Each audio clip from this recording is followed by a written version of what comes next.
Muito boa noite, meus queridos irmãos. Na semana passada, na quarta-feira, no nosso vídeo, nós falamos um pouquinho sobre que igreja que nós queremos ser. E a resposta que nós demos é que nós queremos ser uma igreja onde somos verdadeiros cristãos, discípulos crucificados que amam. O nosso lema desse ano na igreja é que nós manifestamos o amor de Deus. E nós vimos, mas recapitulando aquilo que o Senhor Jesus tem nos falado, de que como nós devemos amar. Em Mateus 22, 37, 39, Jesus diz: ame o Senhor, o seu Deus, de todo o seu coração, de toda a sua alma, de todo o seu entendimento. Este é o primeiro e maior mandamento. O segundo é semelhante a ele: ame o seu próximo como a si mesmo. Agora, a pergunta que eu faço para todos nós: o que faz você pensar que você ama a Deus desta forma? Comparado com quem você pensa assim? Muitas vezes a gente compara, né? Muitas vezes a gente acha que está amando a Deus olhando para o próximo. Ah, não, eu estou amando muito mais ao próximo, muito mais a Deus do que o meu próximo. Um escritor da atualidade, ele coloca assim: os ossos que eu jogava para Deus tinham mais carne do que o que os outros jogavam. Por isso eu pensava que estava fazendo uma grande coisa. Entendeu esta frase? Vou ler de novo. Os ossos que eu jogava para Deus tinham mais carne do que o que o meu próximo jogava. Por isso eu pensava que estava fazendo uma grande coisa. Por isso, queridos, quando nós falamos em amar a Deus, nós temos que tomar cuidado para não jogarmos restos para Deus, para não darmos restos para Deus. Jesus disse que o nosso amor para Ele deve ser de todo o nosso coração, de toda a alma, de todo o entendimento, todo. Não pode ser somente restos. No livro de Malaquias, Deus reclama com o povo exatamente porque eles estavam oferecendo restos para Ele. Malaquias capítulo 1, versículo 13 diz assim: quando vocês trazem animais roubados, aleijados e doentes e os oferecem em sacrifício, deveria eu aceitá-los de suas mãos? Pergunta o Senhor. Maldito seja o enganador que, tendo no rebanho um macho sem defeito, promete oferecê-lo e depois sacrifica um animal defeituoso, diz o Senhor dos Exércitos. No versículo 8 ele já dizia assim: na hora de trazerem animais cegos para sacrificar, vocês não veem mal algum. Na hora de trazerem animais aleijados e doentes como oferta, também não vem mal algum. Tentem oferecê-los de presente ao governador. Será que ele se agradará de vocês? Será que os atenderá? Pergunta o Senhor dos Exércitos. Uau! Estavam dando restos. Deus não quer restos. E eles estavam dando restos e não achavam nada de ruim nisso. Nada de ruim nisso. 1 Coríntios capítulo 13, versículos 2 e 3, o apóstolo Paulo nos lembra de algo muito forte. Ainda que eu tenha o dom de profecia e saiba todos os mistérios e todo o conhecimento, e tenho uma fé capaz de mover montanhas, se não tiver amor, nada serei. Ainda que dê aos pobres tudo o que possui, entregue o meu corpo para ser queimado, se não tiver amor, nada disso me valerá. Querido, Jesus Cristo não pode ser somente um rótulo na minha vida. Sou cristão. Quem é você? Sou cristão. Não. Não pode ser somente um rótulo que é colado em cima da minha vida. Eu preciso amar a Deus de todo o meu coração. Então, 3 coisas que eu vejo são fundamentais. para que eu possa amar a Deus de verdade e eu não mais ofereça restos ao Todo-Poderoso? Primeiro, entender que eu fui perdoado. Entender que eu fui perdoado. Ser perdoado, querido, é ser livre. Se eu entender que eu sou perdoado por Deus, pelo meu próximo, então eu sou livre. Eu não estou aprisionando ninguém, eu não estou aprisionado. O contrário, é exatamente de eu estar preso a mim mesmo, preso a alguma pessoa. Veja esses versículos. Efésios 1:7 diz: nele, em Jesus, temos a redenção por meio do seu sangue, o perdão dos pecados. Oh glória! De acordo com as riquezas da graça de Deus. Que maravilha! Nós temos o perdão dos pecados. Eu posso ser perdoado. Colossenses 1, 13 e 14 diz: pois ele nos resgatou do domínio das trevas e nos transportou para o reino do seu Filho amado, em quem temos a redenção, a saber, o perdão dos pecados. Então a primeira coisa para eu realmente poder amar a Deus, eu preciso caminhar livre. Eu preciso caminhar livre.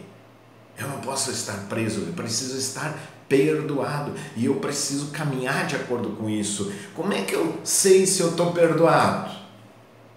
A primeira grande questão é quando eu consigo perdoar.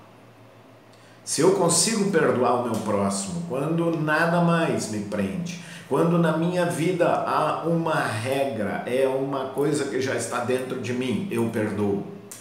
Eu perdoo. Isso mostra que você foi perdoado. Se você não perdoar, você não foi perdoado, você não recebeu o perdão de Deus, então você anda preso. A segunda questão é quando você percebe, que os ataques que façam a você não mais te afetam. Podem te caluniar, podem te ofender, podem dizer que você não é tudo aquilo que você acha que você é, sei lá, qualquer coisa assim, e você fica tranquilo, porque você sabe que Deus te perdoou. Moisés é um dos grandes exemplos nesse sentido, não é verdade? Moisés, ele entendeu que ele foi perdoado e que ele estava nas mãos de Deus. Várias vezes o acusavam. Os próprios irmãos, Arão e Miriam, o acusaram. Aí vieram líderes para ele e disseram: não é bem assim, Moisés, tu não és somente líder. E o que Moisés fazia? Se defendia? Ah, não, eu sou líder, Deus me instituiu, Deus colocou. Não. Moisés disse: tá bom, então vamos para Deus. Vamos perante Deus. E eles iam perante a tenda da congregação, lá no deserto, onde que Deus se manifestava. E todas as vezes Deus se manifestava a favor de Moisés, porque Moisés era perdoado, Moisés estava certo, ele não precisava se defender, porque ele tinha um Deus que o defendia.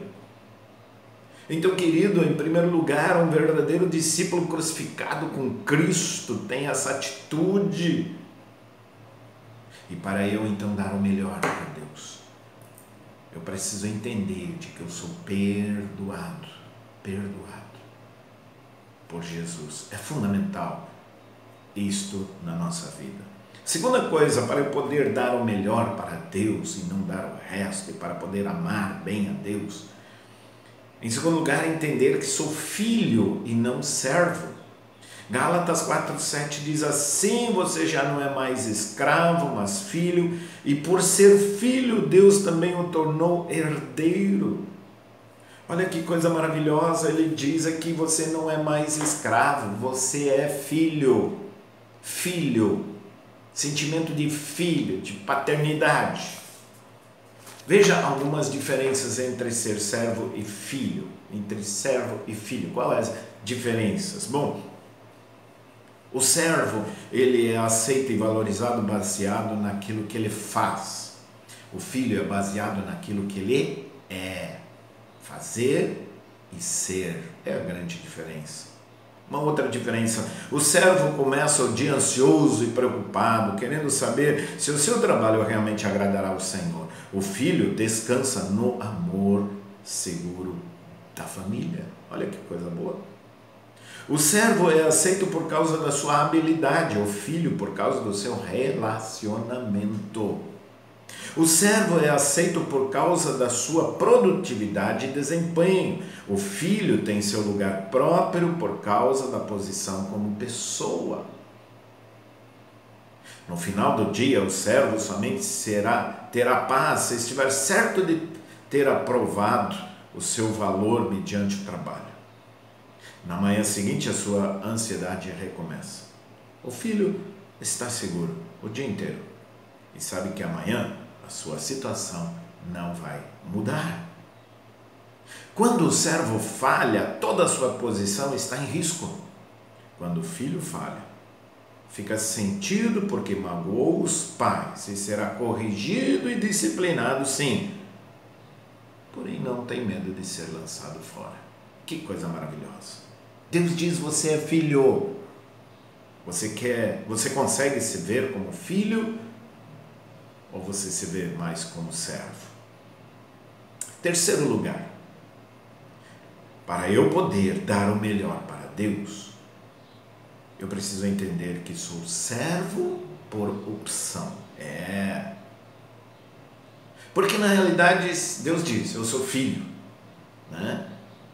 Então por que o apóstolo Paulo vive falando que eu sou servo? O próprio Jesus fala disso também. Então vamos entender a diferença. Veja essa ilustração, vai nos ajudar. Um escravo negro que era um príncipe estava para ser vendido no mercado, né, de escravos. E um senhor viu que para o trabalho este escravo não adiantaria nada porque era muito rebelde. Mas ele o comprou mesmo assim. E ao sair do mercado, o Senhor o libertou. O escravo, vendo que estava livre e vendo que estava num país estranho, se ajoelhou perante o Senhor, declarando que queria ser o seu servo, o seu escravo. Escravo por opção, servo por opção. Essa tem que ser a nossa posição, queridos.